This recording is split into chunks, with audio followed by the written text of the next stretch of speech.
नमस्कार मित्रांनो, घरातील शिवलिंगाची पूजा करताना या नियमांचे पालन करा.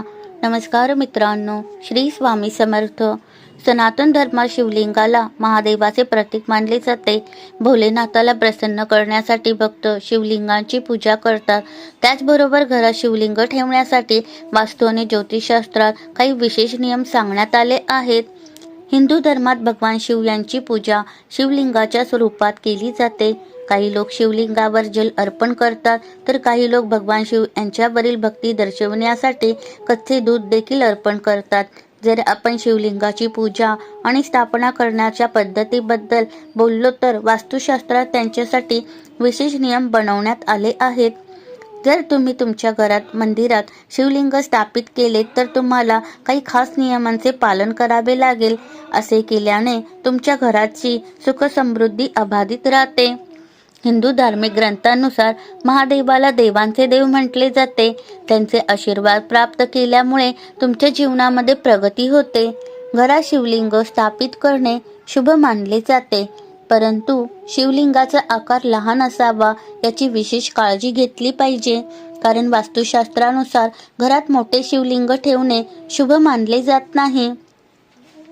घरात ठेवलेल्या शिवलिंगाचा आकार अंगठ्याच्या आकारापेक्षा मोठा नसावा.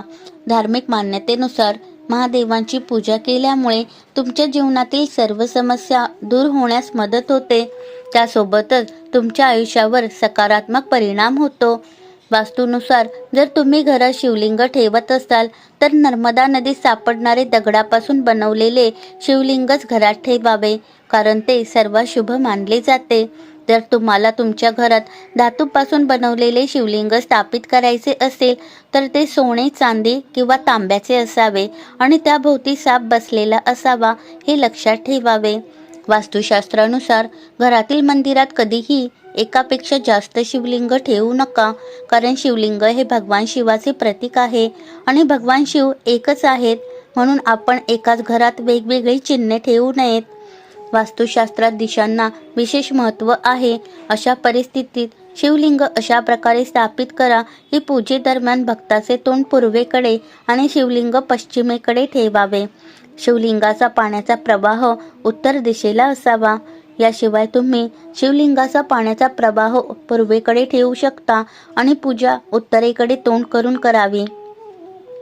तुटलेले शिवलिंग कधीही घरात ठेवू नये. जर घरात तुटलेले शिवलिंग असेल तर ते स्वच्छ वाहत्या पाण्यात विसर्जित करून क्षमा मागावी. शिवलिंग कधीही थेट जमिनीवर ठेवू नका, ते एका स्टँडवर ठेवावे. शिवलिंगाची अशा प्रकारे पूजा करा. शिवलिंगावर पाणी आणि नंतर दूध ओतून अभिषेक करावा. शिवलिंगावर बेलपत्र, अक्षता, फळे, सुपारी, मोली, पान अर्पण करावे. शिवलिंगाचे पावित्र्य राखण्यासाठी ते लाकडी किंवा संगमरवरी पायथ्याशी ठेवावे. शिवलिंगावर गंगाजल अर्पण केल्याने मोक्षप्राप्ती होते. शिवलिंगावर मधाने अभिषेक केल्याने संपत्ती वाढते. शिवलिंगावर गाईचे तूप अर्पण केल्याने वंशवृद्धी होते. आपणही या प्रकारे या नियमांचे पालन केल्यास आपल्या आयुष्यामध्ये सकारात्मकता वाढेल. धन्यवाद.